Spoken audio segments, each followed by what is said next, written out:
It's Friday, May the 7th, 2010. Britain has a new government. Conservatives acclaim Prime Minister David Cameron for leading them back to power after 13 arid years in the wilderness. He promises rapid action. The big lesson I learned from Tony Blair is if you win an election, get on and do it. Even Tories with whom he has a wary relationship salute their leader. I think David Cameron is going to be an absolutely fantastic Prime Minister. Rivals wonder whether he's up to it. Is he really the genuine article, or is he somebody who's simply better than his predecessors at presentation? The untested young Prime Minister and his even younger Chancellor face an epic economic challenge.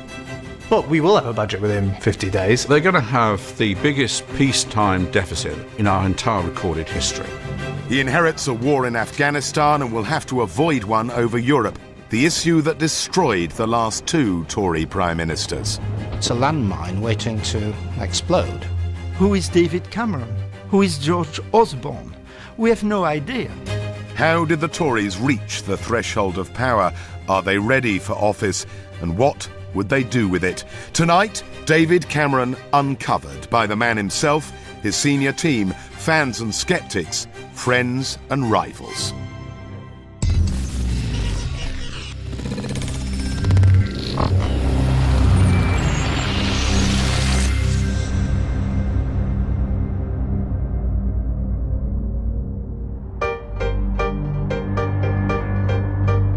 If David Cameron is taking power in a few weeks' time, he can expect to be greeted by headlines like this. He'll be the youngest Prime Minister since 1812 and a Prime Minister with no previous ministerial experience whatsoever. That was also true of Tony Blair in 1997. But unlike him, David Cameron will not have a buoyant economy to cushion him from his mistakes. Before he became an MP, David Cameron had only had one job outside politics, as a PR man for a television company. When he decided to run for the leadership of the Conservative Party, he'd been an MP for just 4 years. At first, most of his Tory colleagues thought it was far too big a gamble to give it to a freshman MP who'd risen without trace. And at the beginning, I think you only had 14 supporters. Oh, I only had about 3. There was one moment when you could get the MPs supporting me into the back of a London taxi and still have a bit of room to spare. His fortunes began to turn around when the media were impressed by a campaign launch which displayed what would become the hallmarks of his leadership: smooth presentation and talk of renewal.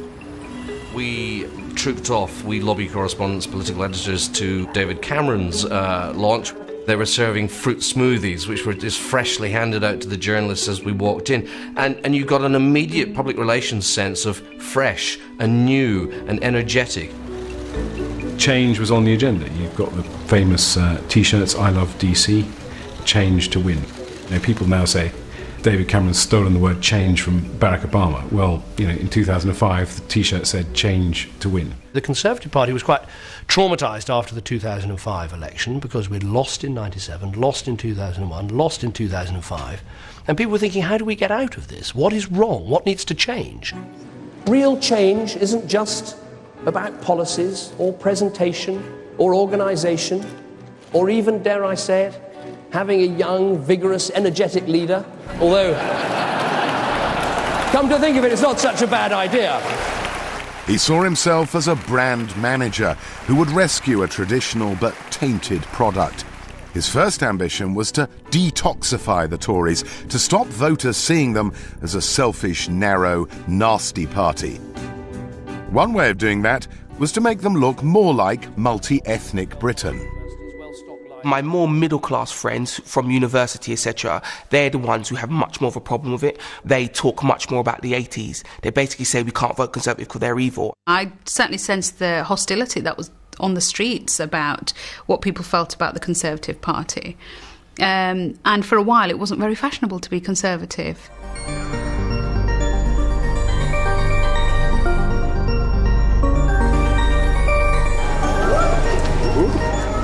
Modernising had been tried under Ian Duncan Smith. It had been tried under William Hague.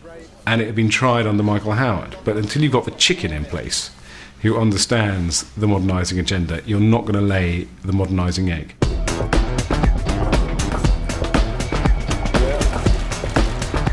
England! The sound bites and the photo opportunities were carefully crafted.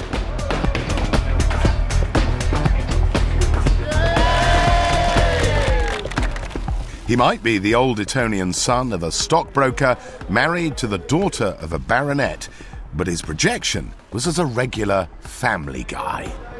What David Cameron did was what everybody had been hoping a leader of the Conservative Party would be able to do, which was show that Conservatives weren't all boss-eyed maniacs who were obsessed with Europe and cutting benefits and grinding the faces of the poor. David Cameron's built his reputation on being nice, not being toxic, not being nasty. One of the problems that the Cameron team has is, because of where they came from, a kind of marketing approach will tell people what they want to hear. Nice to meet you, David Cameron. Are you with us? I am with you. The language was vague, but the messages inclusive. Did you get that? Come and join us.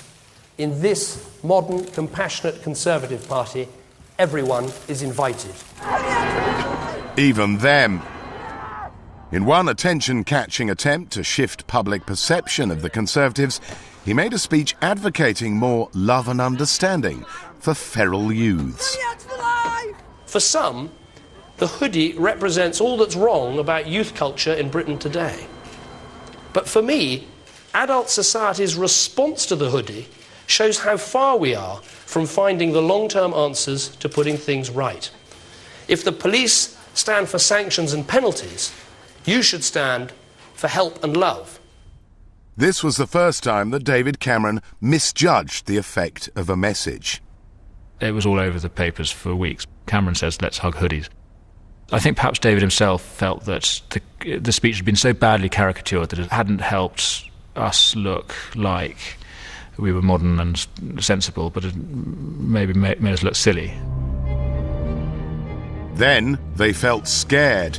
Gordon Brown took over as Prime Minister and enjoyed an early honeymoon with the media and rising support in the polls. The Tories became frightened that he was about to call an election. Brown had a reputation in senior Conservative circles of having some kind of talismanic status, of being this kind of focused machine on killing his opponents. Are you ready for an election? You bet. That was a bluff, a mask on private panic that the Tories were about to go down to a fourth defeat. David Cameron told one friend that his political career could be over by the time he was 42. They were wetting themselves. They were desperately keen for it not to happen. And I mean, every Tory I spoke to in August, September 2007 said, if he calls an election, then we lose it. And then what? Looking back, he should have called a general election in the autumn of 2007, shouldn't he have had you if he'd done that? No, he should have called the election in the summer. That's what William Hague said to me at the time.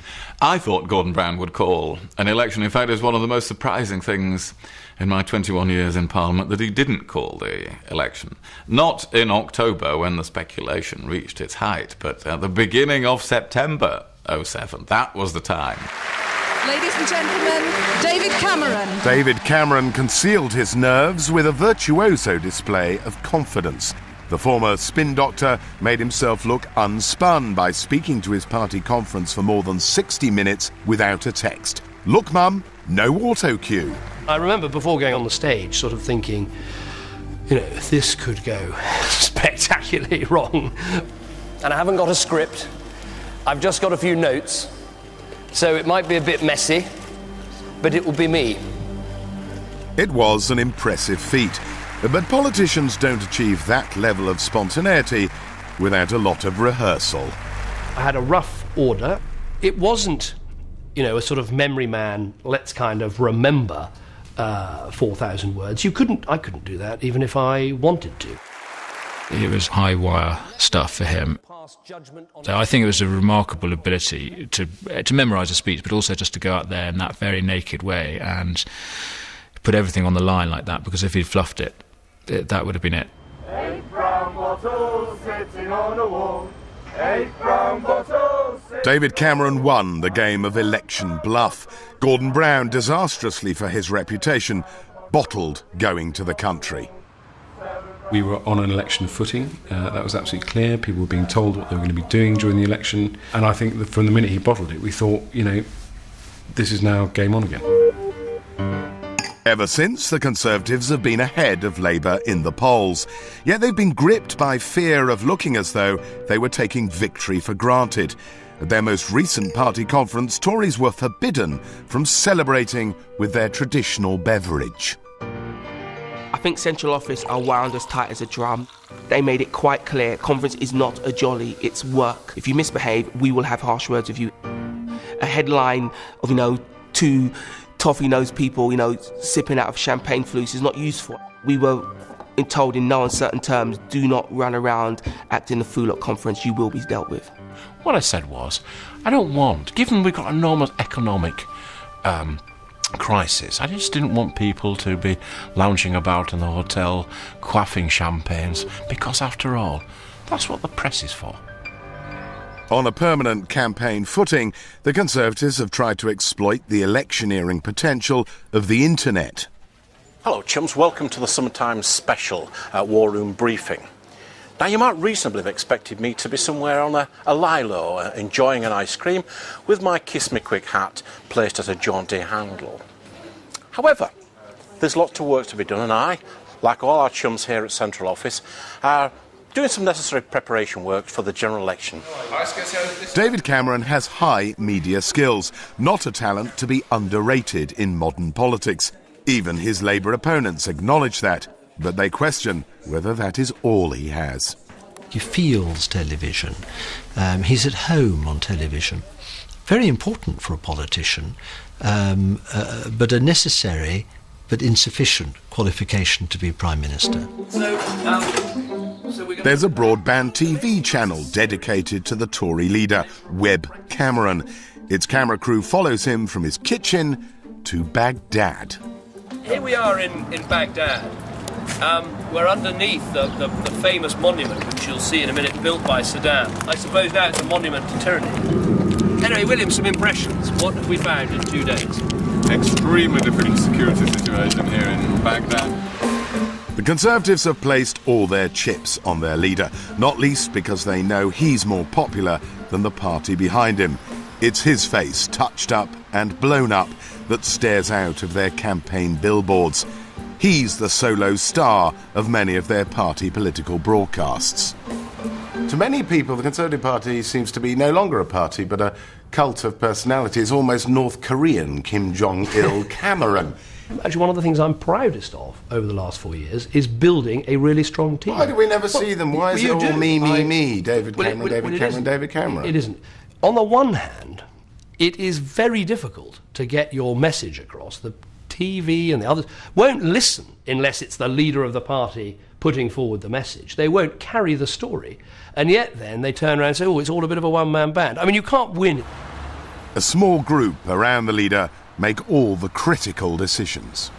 Every leader has people around him who he trusts, who he works closely with. And David has a team, and I'm not a member of that team.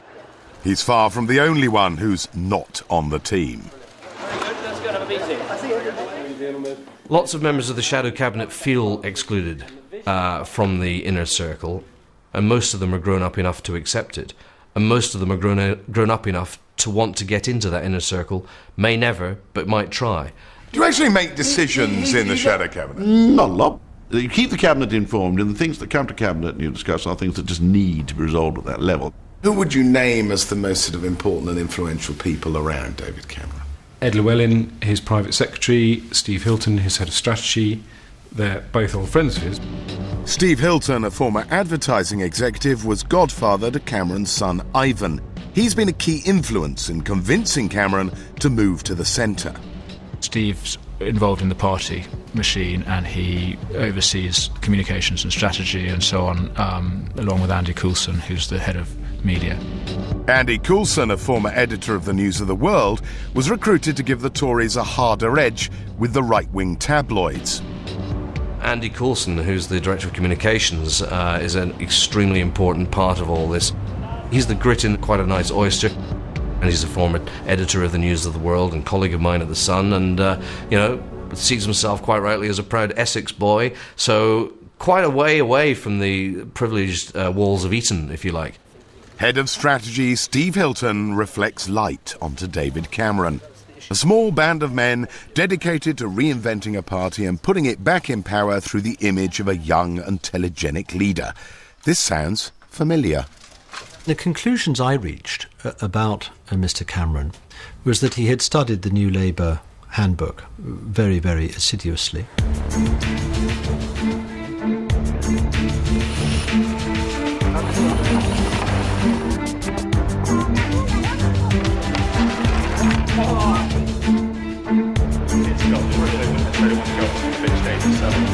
They have a young guy with a young family. His friends say that David Cameron's target voter is the woman he sleeps with. I could get into a whole lot of trouble for saying this, and this is just total conjecture on my part. She might have voted for Blair. She might not have voted at all. And she would be going to the polls in 2010 thinking, is Cameron the real deal, or should I stick with Brown? There's an amazing parallel to Blair, and I witnessed both men coming to power in their parties at close quarters. They're both youthful, they're both energetic, they both have young families. They both really believe passionately in power and success, and winning power is the most important thing. They're not bogged down by ideology. The greatest menace to David Cameron's project for power was the parliamentary expenses scandal. There have been claims that you put in a claim for moats being... That is not correct. Is that correct? That is not correct. The best materials that I can find, lead for the roofs, English oak. Do you know what it's about? Jealousy. I've got a very, very large house. Some people say it looks like Balmoral. It's the photographs. The way they photograph looks like Balmoral. But it just does me nicely. An Oxford professor who taught politics to the undergraduate David Cameron explains why this was so alarming to the Tory leader. When we heard about Tory MPs claiming for cleaning their moats, duck islands and all the rest of it, this reinforced the image which the Labour Party would love to recreate of the Tories as the party of the uncaring rich, a collection of Sir Jaspers. Well, my heart was sinking like, a large concrete block in the Thames. I mean, it was terrible. It caused, obviously, tensions within the parliamentary party because there is an inward-looking approach which says, you look after your own, you defend people who are in trouble, and there's an outward-looking approach saying you have to understand what the public think about this and what their view is. Tory MPs were just as mired in the scandal as their Labour counterparts. David Cameron had tolerated the expenses racket for as long as Gordon Brown. The Tory leader had personally claimed large sums for a second home. But by being more nimble than his rival and expressing regret in strong, clear language, he won the political advantage. This is public money, taxpayers' money. As MPs, we should never forget that simple fact. I don't care if they were within the rules, they were wrong. He got rid of people who perhaps maybe in another world might have survived, but he got people out of the door partly to show that he was very decisive, partly to show he was strong, and I think in one or two cases it was probably convenient for people to be shown the door so younger, fresher faces could come in. Has there sometimes been a bit of rough justice in that whole expenses business, whether at the hands of the media or of party leaders? Well, yes, there has, to some extent. But that has been necessary to try to restore some public confidence in the system. Yet David Cameron hasn't sacked Michael Ashcroft, the billionaire from Belize and party deputy chairman, despite the huge embarrassment he's caused. They've finally been forced to admit that he's still claiming non-dom status to avoid paying tax in Britain on his massive overseas wealth. When you first met him, what was it that attracted you to the billionaire Michael Ashcroft? I can't remember when I first met Michael Ashcroft, but let's put it in perspective a little bit. I've totally changed the way the Conservative Party raises money. We have broadened the supply of... It's not reliant on just a few millionaires anymore. If David Cameron becomes Prime Minister, in one sense there will be nothing new at all about that. One school has provided Britain with more Prime Ministers than any other. Some have been impressive, some dreadful. He will be the 19th Old Etonian to occupy number 10. A large number of the shadow cabinet are from public schools. That would matter less if we weren't living in a period of recession and restriction. And there must be some public worry that the priorities of David Cameron and his colleagues are not necessarily the priorities of less well-off people in the country. Are you embarrassed that you went to Eton? No, not at all. I mean, it's a brilliant school.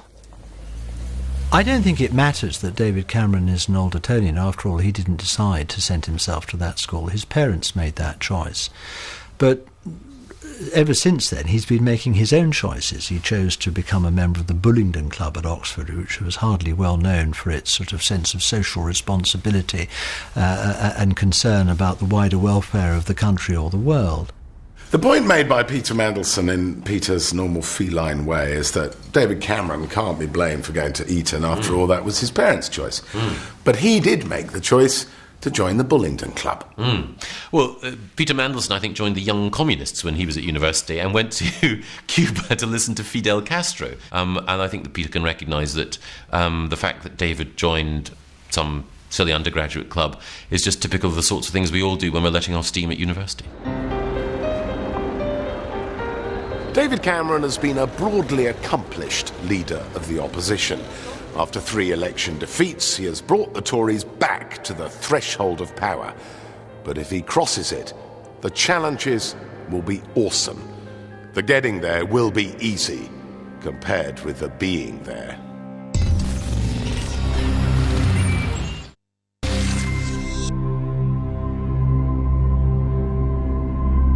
It's July 2010.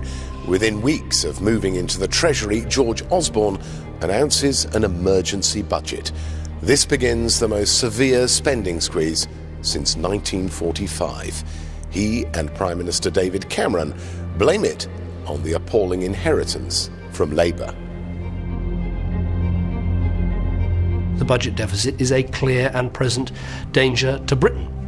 If we don't deal with this, we could go into a very serious downward spiral. So we need plans for that. We need to put that in place. The Conservative responses to the recession and the financial crisis that triggered it have tested their claims to economic competence. Some experts believe it is a test they're struggling to pass. The first big judgment call came when the mortgage bank Northern Rock imploded. The government took the stricken bank into public ownership. The Tories' instant reaction was to denounce the rescue. Well, after months of dither and delay, we've ended up with this catastrophic decision to return to nationalisation. It's back to the 1970s under Labour. George Osborne described it as the politics of Fidel Castro. But just 8 months later, much bigger banks were on the brink of collapse, and the Tories were forced to rethink their opposition to bailouts by the state. When the financial system went into meltdown, they were holding their autumn party conference in Birmingham. David Cameron gathered his inner team together for a crisis meeting. I remember sitting there with David Cameron, William Hague, in David's hotel room in Birmingham and talking through how we were going to handle it as the opposition. But we basically said we were going to support the government. David Cameron went out onto the conference stage the next day with an unscheduled speech. So I and this party stand ready to help in whatever way is necessary to help the government to do the right thing for the sake of our economy and for our future financial security. I went down to London to see Alistair Darling and offered our cooperation on the banking legislation that he needed to pass. On another question of economic judgment, the Tories have been more consistent, repeatedly opposing the government when it increased spending and cut VAT to try to prevent the recession slithering into a depression. Stability has gone out of the window. Prudence is dead. Labour has done it again. Massive borrowing, rising unemployment, tax giveaways for Christmas paid by tax rises for life. Giving with one hand, taking with another, everything we have come to expect from this Prime Minister.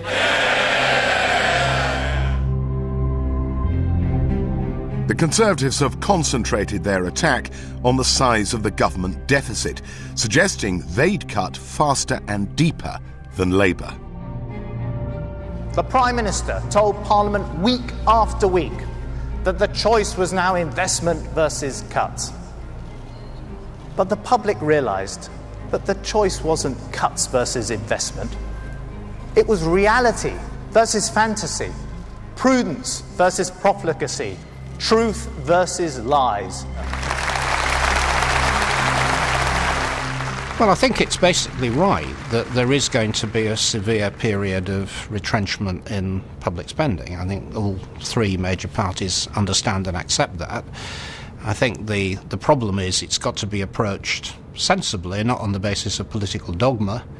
And at the moment, this idea that we're going to start cutting on day one isn't economically sensible because it takes no account of the state of the economy. Sir Alan Budd is a former chief economic advisor at the Treasury. David Cameron and George Osborne have recruited him as their guru. Sir Alan warns about the risks of wielding the axe too fast and too deep. If you go too quickly, then there is a risk that the recovery will be snuffed out and we will go back into a recession. This is what the Americans say, remember 1937. This is exactly what happened in 1937.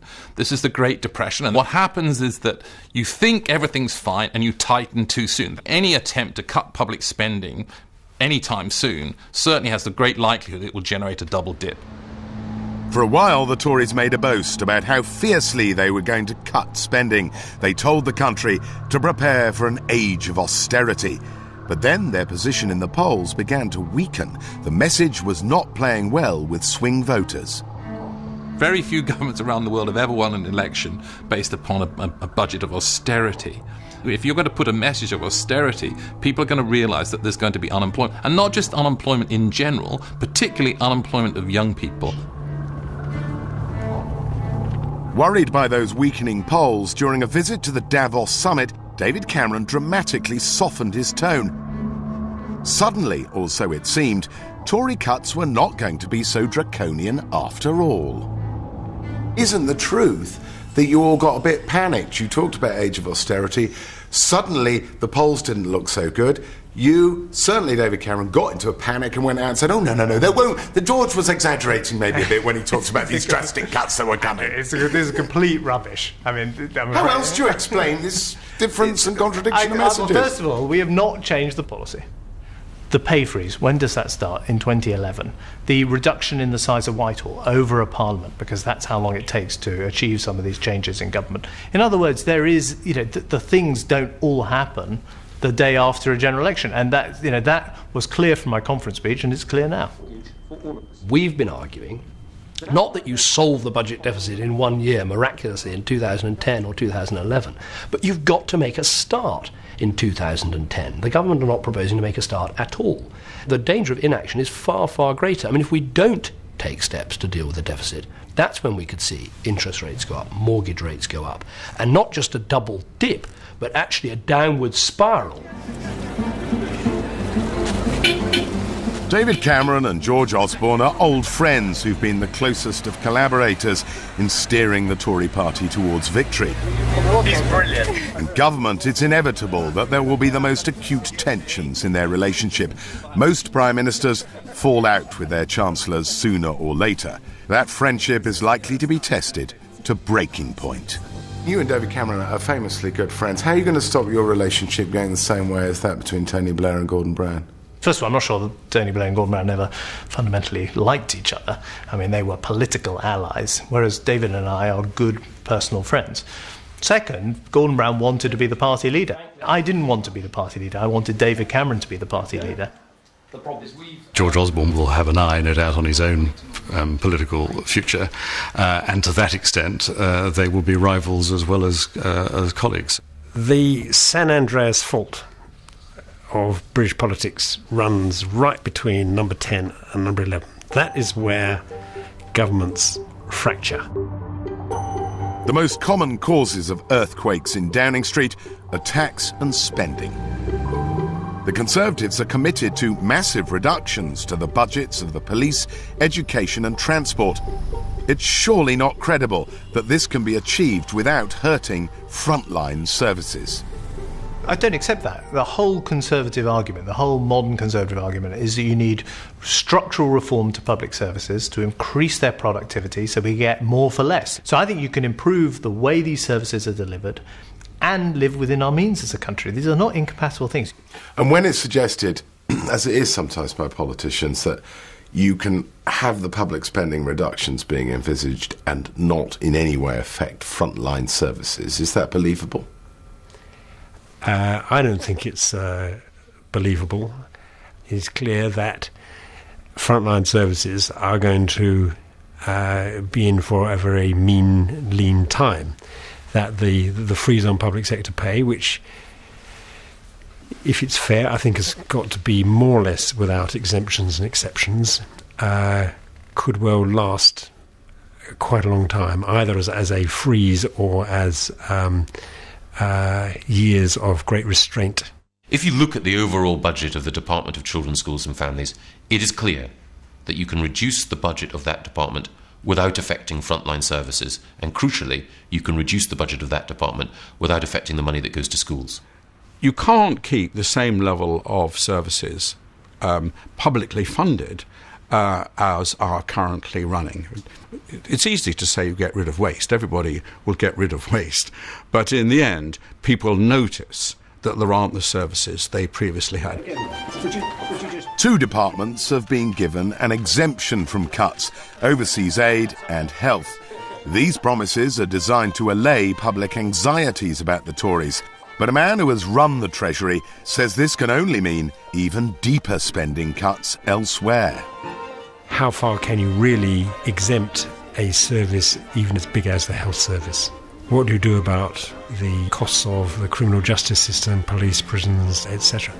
Very difficult to that this is done solely by efficiency, back office systems and so on. It's not acceptable, actually, just to say there's one large chunk of the public services we've just got to be left alone and we take the axe to everything else. That doesn't make sense. And will George Osborne be able to persuade the Cabinet that they've got to take the knife to their budgets? Even before they've reached power, his senior colleagues are already preparing their arguments for why he should make an exception for them. What are you going to offer by way of cuts from the Foreign Office?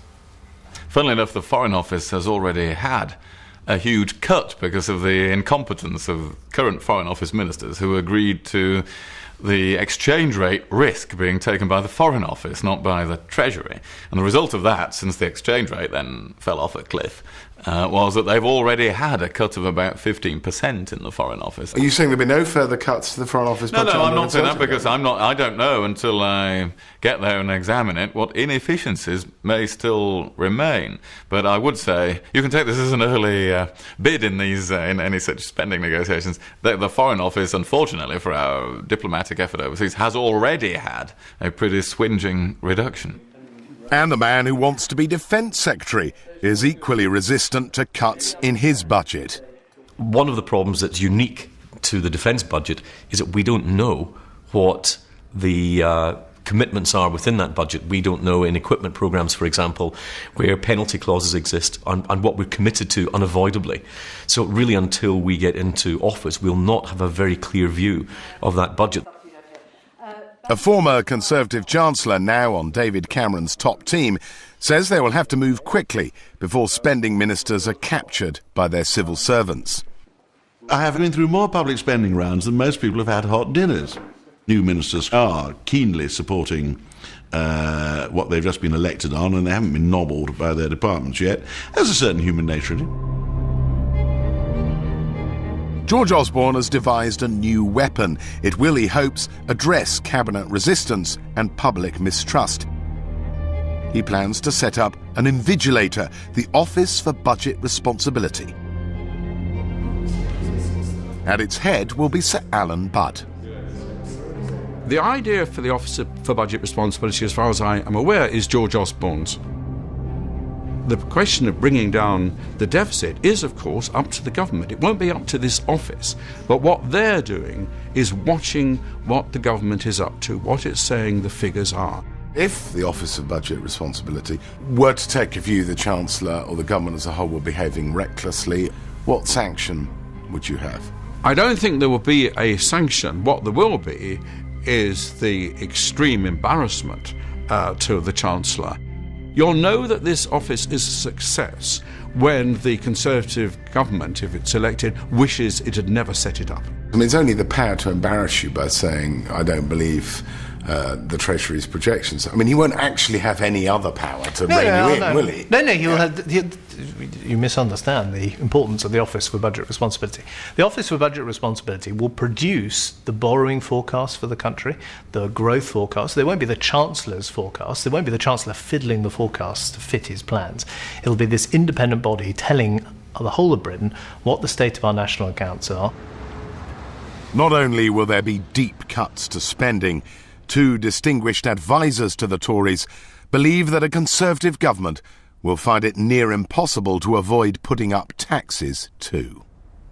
It's going to be very difficult indeed to achieve the kinds of cut in deficit that will be needed without some increases in the general level of taxation. It just doesn't seem to me possible to do it all on the public spending side.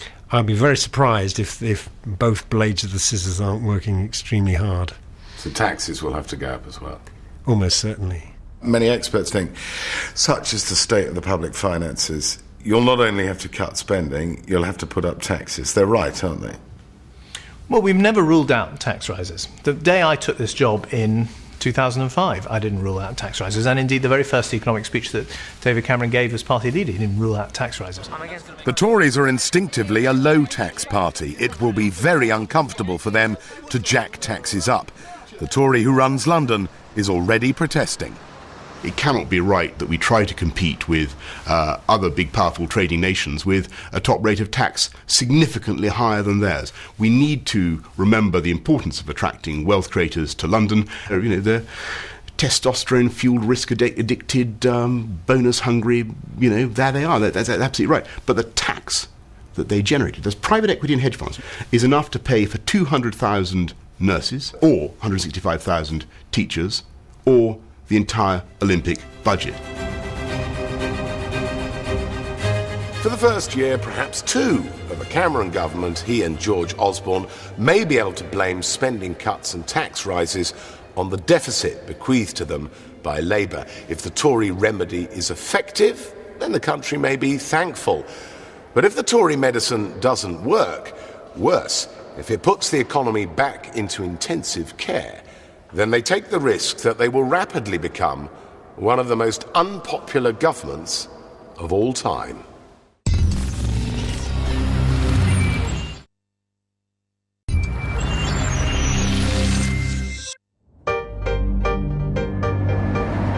Standing on the threshold of number 10 the morning after the election, Prime Minister Cameron pledged to make a priority of fixing what he called broken Britain. This had been a consistent theme in opposition. The Tory leader sums up his philosophy in one neat phrase. There is such a thing as society. It's just not the same thing as the state. I understand that was Samantha's suggestion. She heard him speaking, knew what he believed, and said, what you're actually saying is this. And that he said, that's right. It's a dig at Margaret Thatcher, really, because Margaret Thatcher said there's no such thing as society. Now, David Cameron says there is such a thing as society. The big idea is this: charities, along with other voluntary and independent groups, are often better than government at delivering projects to improve society. They will step up as the state is rolled back. David Cameron talent-spotted a lawyer from Yorkshire, put her in the House of Lords, and gave her the task of putting more flesh on the idea. That's why I am proud that I can stand here with the first Muslim woman in a shadow cabinet or cabinet in Saeeda Warsi, who will be a great talent for our party and for our country. The whole social action agenda was something that David was driving, and actually he gave me shadow cabinet responsibility to drive it forward. There was a lot of eye rolling. I remember you'd speak to traditional Conservatives and they'd kind of say, is this some new fad that's come out of central office? And they found this, young girl from Yorkshire to come along and tell us how great it is. If you hope voluntary organisations and charities are going to do more things, that means they're going to be given taxpayers' money. No, they have to be accountable for that. But that actually is... what you've just said there, Andrew, is actually... I disagree with the basis of what you've just said, because I don't actually think it's about money. I think it's actually about freedom and empowerment. There's anxiety about how the theory can be turned into practice. A former senior aide to the Tory leader, a man who runs a charity himself, sees the risks. If we're accountable as charitable organisations to an official sitting in Whitehall, then of course there's going to be bureaucracy and there's going to be difficulties.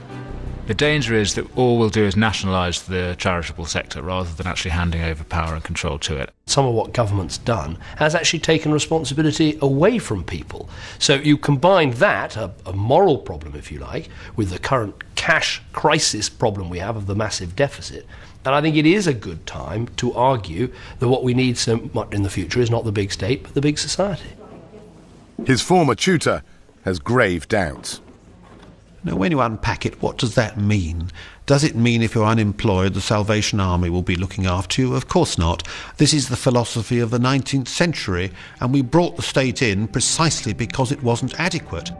Like all opposition leaders, David Cameron claims he only wants power to give it away. This government, if we win the election, is going to do things differently. Not believing that the man in Whitehall knows best. Not so much bossing, interfering, telling people what to do, but actually giving people responsibility over their lives. The idea of the big society might be a rejection of Thatcherism, but when it comes to Europe, David Cameron remains her faithful disciple. He is at least as Eurosceptic as she ever was. He's more one of Thatcher's children and of that generation that was influenced by the evolution of her opinion towards increasing scepticism and in the end hostility towards the European Union. For us European, conservative means anti-European, anti-Brussels. It's Thatcher, I want my money back. It's John Major and the exemption clause from the treaty. And it is William Hague, very Eurosceptic. David Cameron's first important political job was as an aide to Chancellor Norman Lamont in the early 1990s. He had a ringside seat on Black Wednesday, Britain's humiliating ejection from the exchange rate mechanism. That cataclysm wrecked the reputation of the last Tory government, ruined Lamont's career, and seared Euroscepticism into the soul of the future leader. Undoubtedly, that experience influenced profoundly the attitudes in Britain towards a single currency. In that sense, those events gave a boost to Euroscepticism in Britain. In the past, both those enthusiastic about Europe and those deeply hostile to it were represented in the Conservative Party. Now, they're an almost wholly Eurosceptic party. They used to be members of the mainstream centre-right grouping in Europe, the European People's Party, the EPP. That allied them with Nicolas Sarkozy of France and Chancellor Merkel of Germany. David Cameron has divorced his party from the EPP. The EPP wanted to get to a destination of a much more federal European structure than we ever wanted. And, I'm generally of the view that if you don't want to get to the destination, don't get on the bus. The consequence has been to distance the Tories from the powerful mainstream centre-right parties that rule in France and Germany and put the Conservatives in bed with fringe right-wingers, some of whom are accused of anti-Semitism and homophobia. Here is a man, David Cameron, who's made a huge effort to change the image of his party. He's the man who stood up at a Tory party conference and said we should be in favour of gay marriage. And now one of his partners is a party, a Polish party, with a pretty nasty track record of homophobia. I mean, there were reports that Angela Merkel was really very, very angry with the British Conservatives. Do you think those were... I think that is true as regards the withdrawal from the European Conservatives, yes. Why on earth did you cut yourself off from the two most important centre-right politicians in Europe? I always said to President Sarkozy and to Angela Merkel, there will come a time when I think we'll all look back and say, right, this is fine, we're now happy neighbours, we work together, but where there are areas we disagree, we can have an honest disagreement, and our two parties are separate but can work together. I think that's a thoroughly good thing. I think a Cameron government will probably be the most Eurosceptic government that we've so far had. A large section of his party may feel betrayed if Prime Minister Cameron finds that the rest of Europe is simply not interested in renegotiating the relationship. If you have a large part of your party, and you're the governing party, which wants out of Europe altogether, then the potential for trouble is very, very serious. And, of course, John Major's government was almost destroyed by this. It could well happen again. The Eurosceptic David Cameron is just one of the guises in which he's appeared. There have been many mutations of David Cameron. The ruthless Cameron, the compassionate Cameron, the green Cameron, the austere Cameron, the sunshine Cameron, the web Cameron. Everyone finished? I'm not finished. Okay, well you can finish your bread and jam. What is Cameronism? Cameronism is conservatism. What is Cameronism? Cameronism, to me, is the recognition of some authentic conservative truths about the importance of a big society and the importance of individual freedom. And it's about giving people the freedom and space. What Cameronism is a reversion to the cardinal principle of Tory party politics, which is that their duty is to be elected. It's about support for community associations like the family, but also villages, towns, parishes, cities. I don't know, and I suspect he may not know either. Well, I don't really believe in these sort of personalised isms and wasms and whatever else. I mean, I'm not a deeply ideological person. I'm quite a practical person. That lack of precise definition has broadened the appeal of David Cameron. His tactical agility in opposition has helped to bring the Tories to the brink of power. As Prime Minister, he will need to display much more strategic direction. Without a firm and clear sense of purpose, he will be utterly overwhelmed by the huge challenges facing him in number 10.